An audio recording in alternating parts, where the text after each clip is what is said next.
tayo nakagawa sa akin. Sa mapagpalang umaga po sa ating lahat. Again, thank you for your faithfulness of the Lord, of His church. Thank you very much po, Pastor Gabriel.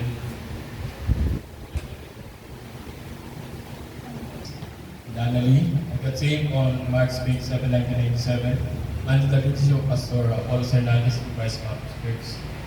And got baptized on October 14, 1997, and it's time, after 4 years ko, to be married. And it's time na kami po ay nambitahan na makapunta po ng Cambodia. And the time na I could see the purpose of the Lord, why the Lord lead us there in Cambodia, is to know His purpose, to know the language, to know their culture, to know their tradition. Cambodia is Buddhist country. Buddhism po sila, religion nila. Almost 90%.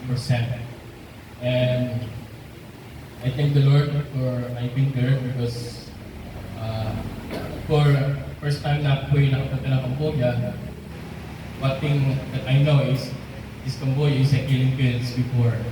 And for one man, he killed many Cambodians. But I thank the Lord, this Cambodia now is an open door to reach them by the gospel of the Lord Jesus Christ. The Lord bless us with the work to be in the hotel.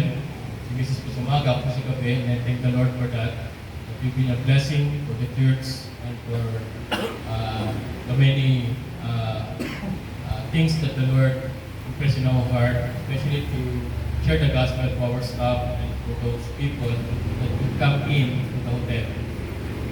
So we are just happy for the blessings that we have and that we have, but the Lord speak to my heart when I read John 4 verse 35. What He said here, there, say not ye, there are 4 months and then come in harvest. Lift up your eyes and look on the fields, for they are white and ready to harvest. The Lord wants us to step up in faith, to become full-time the ministry of one of the church there of Bethany, under Pastor Rainier Rolda. Sa akin po mahirap because I'm a family man, but when the Lord speaks to my heart,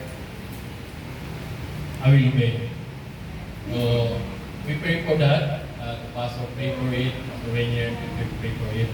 So we step out on faith, resign sa hotel, from full-time to ministry Pastor Rainier, thank the Lord for the situation that we have there. When we become full-time to ministry, the Lord want us to use for His honor, for His glory, especially when we handle the work, one of the mission work of Pastor Rainier there in Mundulfuri. Take almost 4-5 months po na pag-handle po ng mission work po doon. I thank the Lord in training, that handling the work, mission work, and I thank the Lord for those things that the Lord impressed in our heart, that I could not trust my own self, but we continue to trust the Lord. And after that po, we pray na kami po makabalik ng Cambodia, ng Pilipinas. Year 2017 po, kami pinakabalik ng Pilipinas, enrolled in the Bible College in Makati, then graduated last December 2020 po. And then this commission December 14, still the Lord Jesus Christ is in business of winning souls. I'm your representative po na magpunta po ng Cambodia, and I'm willing to serve the Lord there to win souls for the Lord. What the Bible said, at sa ating mga panalangin sa local churches, pray ye therefore the Lord of the harvest that He will send more laborers. Because of what? Because the harvest truly is plenteous, and the laborers are few.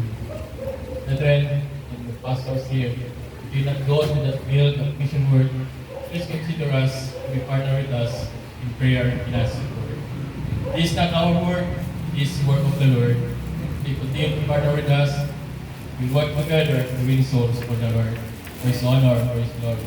Iglesias po, Carmar Ranely, as we go and last out into the deep, is coming August na po, Pastor.